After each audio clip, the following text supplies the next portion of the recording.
Try ako mag-live kanina guys, dinilit ko lang. Paturo na lang kami sa aking asawa.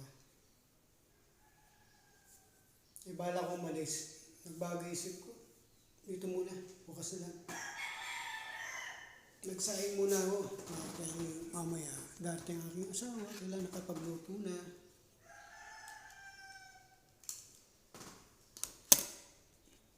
Yun nga guys. Christmas tree na maliit. Yan yung gamit ng ako sa dahil bukas meron silang assessment sa TESDA. Yan guys.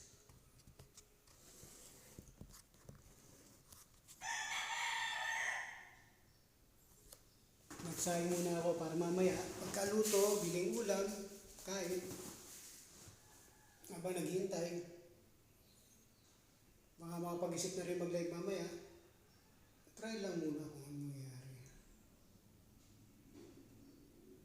Okay guys, hanggang sa muli. God bless at maraming salamat sa lahat ng sumusuporta sa aking channel.